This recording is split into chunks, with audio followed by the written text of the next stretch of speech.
Welcome to Volume 4 of the Lost to Loyal newsletter by B Squared Media.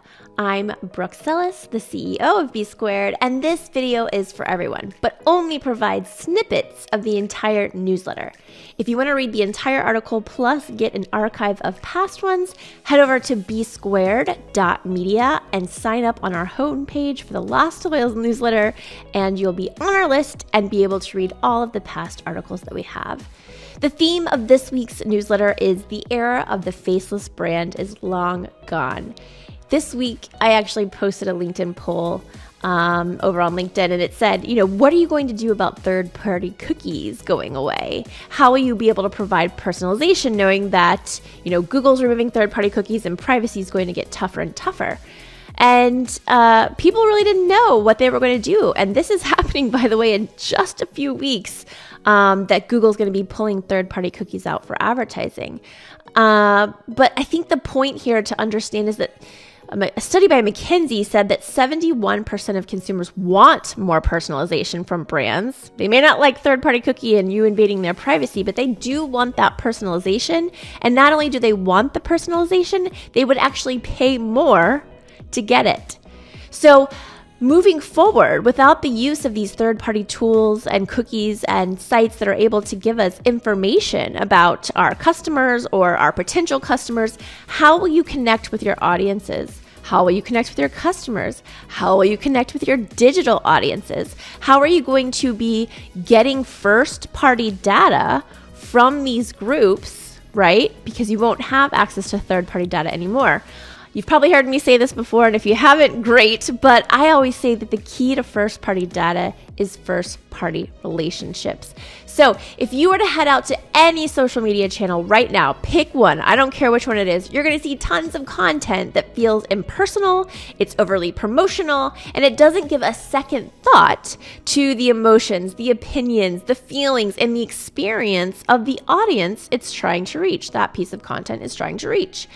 And this is such a missed opportunity for brands. I wrote about this in my book, Conversations That Connect, but essentially, if you are a brand using social media to both retain and attract new customers, you need to be thinking about creating communities and cultivating the human experience through your social media channels. Otherwise, what's the point of being there?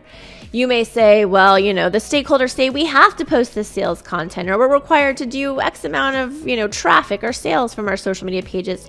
That's great and all, but the drive for conversions and profits is really overshadowing genuine engagement.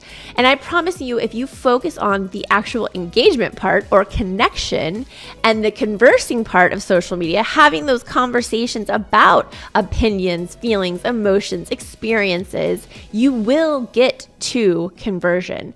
Social media should not be a platform for you to shout into the void, but rather a space to converse with your customers and would-be customers to understand their feelings and perspectives and to build meaningful relationships, and most importantly, collect that voice of customer data, that first-party data that will be sorely needed in these upcoming months and years. Faceless brands will fail. So again, the era of the faceless brand is gone. You have to have or humanize, I should say, your brand with personality, with your mission, with your values, whatever that may be, and then have those conversations on social with your customers so that you can align on those values, right? People want to buy from brands who align with their values. So I want you to think about this as we come to a close, and hopefully you'll sign up and read the rest of the newsletter, but today's customers are demanding authenticity, connection, and conversations. Are you delivering authenticity, connections, and conversations? And remember, connections is not a subscribe, it's not a follower. Connection is a two-way street. So are you providing connection? And from that, are you also providing conversations to continue that relationship? Customers, including me and probably you, no longer want to engage with those faceless corporations. They want brands to be active, empathetic participations in the conversation. And then, as I've said in past articles, which you can go back and read, or if you sign up, you get the archive for, 86 86%, I believe it is. Don't quote me on the exact number, but it's over 80%, I think, or close to 80% of online shoppers, people who shop online and use social media, weight brand conversations, so conversations with the brand as they're in that buying moment and shopping, just as high, if not higher, than online brand reviews. So everybody wants to still talk about online brand reviews. Hey, guess what?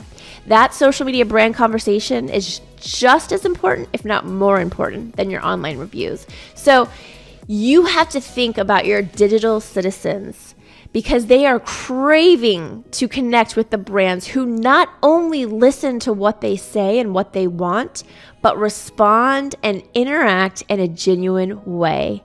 That's all I'm going to leave you with on the video version of our Lost and Loyal newsletter. Definitely go take a look and sign up if you're not already an active subscriber. And hey, if you want to hear any specific topics on social media customer experience or digital customer experience, be sure to reach out and let me know. Bye.